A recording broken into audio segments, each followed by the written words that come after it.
नंदकोडा येथे नगरपालिकेच्या कागदपत्राची होळी आपण इथे केलेली आहे. काय सांगतो?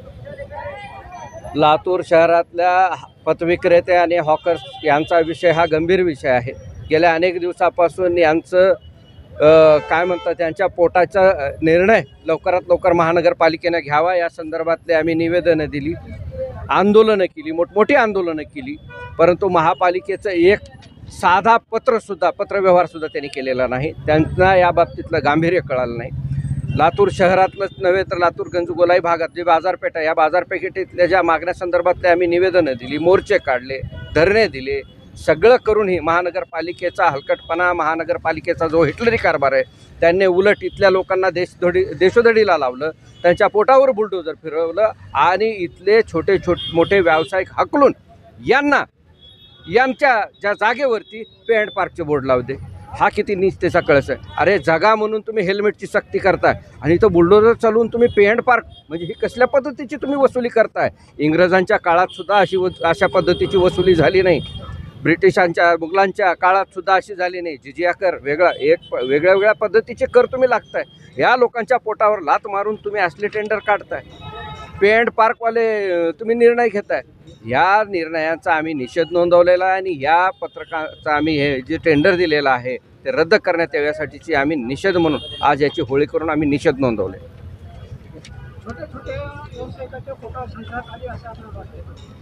लातूर शहरातल्याच नाहीत, गंजगोलाईच नाही तर लातूर शहरातल्या विविध ठिकाणी इथे जो व्यवसाय करणारा शेतकरी आहे, पथविक्रेता आहे, हॉकर्सवाले आहेत, हे छोटे व्यवसाय आहेत. 1000-2000मध्ये हे व्यवसाय करणारी माणसं आहेत. परंतु यांना उठून हे पहिलंच बघितलं मी असं तुगलकी कारभार, ब्रिटिशकालीन कारभार की यांना हाकलून टेंडर काढण्यात आलं की जे काही उरले सुरले असतील त्यांच्याकडून आम्ही पैसे वसूल करू. 1,39,000 रुपये, सॉरी 1,39,00,000 रुपये प्रतिवर्षचा टॅक्स हे कुठून भरून देणार आहे. 2,000 रुपयामध्ये हे छोटे मोठे व्यावसायिक आपला पोटाचा उदरनिर्वाह करतात. हे कुठून एवढे पैसे भरणार. आणि ज्याच्या हातामध्ये दिलं आहे त्यानं तर तुगलकी कारभार खाजगी कंपनीला देण्याचं टेंडर तुम्ही काढताय. याच्याच विरोधातलं हे आंदोलन करून ह्याचं होळी करून आम्ही निषेध नोंदवलेला आहे. आणि येणाऱ्या काळामध्ये महापालिका असे जर निर्णय घेत असेल तर याच्या विरोधातले आंदोलन आम्ही, कारण आमच्याकडे पर्याय नाही. सत्ता पक्ष तसेच, विपक्षातलं तसेच, कोणीच बोलायला तयार नाही. येणाऱ्या महानगरपालिकेच्या निवडणुका आहेत, त्यांनी ते गणितं लावून ठेवलं. पण प्रत्येक वार्डातला कुणी ना कुणीतरी ह्या गोलाईमध्ये या लातूर शहरामध्ये छोटा मोठा व्यवसाय करतो. त्याबद्दलही त्यांनी विचार करावा असं आमचं म्हणणं. महानगरपालिकेला फक्त अतिक्रमण दिसतं, बाकीच्या ठिकाणी गोलाईचं नाही. महापालिकेने निर्णय असे घ्यायला पाहिजेत की ज्या ठिकाणी शहराचा विस्तार होतो त्या ठिकाणी रैतू बाजार म्हणजे भाजी मंडई उपलब्ध करावी. पण लातूर शहरामध्ये यांच्याकडे कुठेच नोंद नाही की रैतू बाजार भरवण्यात यावा किंवा आठवडी बाजार भरवण्यात यावा किंवा भाजीपाला किंवा जे काही छोटे मोठे व्यवसाय आहेत त्यांना काहीतरी उपलब्ध करून. उलट यांनी पे अँड पार्क सारखे हलकटे निर्णय घेऊन या गोरगरीब लोकांच्या पोटावर लात मारण्याचं काम केलं आहे. यांचं पाप ते आपल्या माथाडी मडून घेत आहे.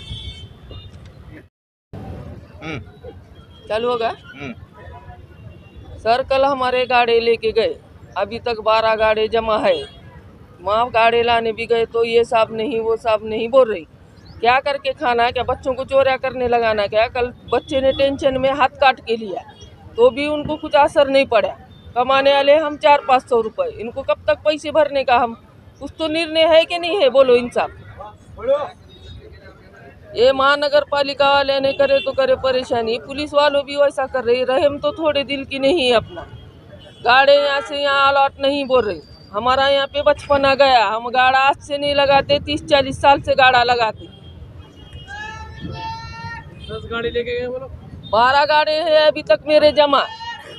एक गाड़ा दिए नहीं उन्होंने. 2 साल पहले 2 गाड़े लेके गए थे, वो गाड़े भी वहाँ पे नहीं. सब डफ करें, जो पैसे दिए उनको दे रहे उन्होंने. आम्ही आदिवासी आहे भैया, मसाला इकते. आमच्या नवऱ्याला नोकरी नाही, चाकरी नाही, काही नाही. आम्ही मसाला इकून घर चालवते. आम्हाला लेकरांना बी काही नाही. आमच्या लेकरा बी शाळेला जाते.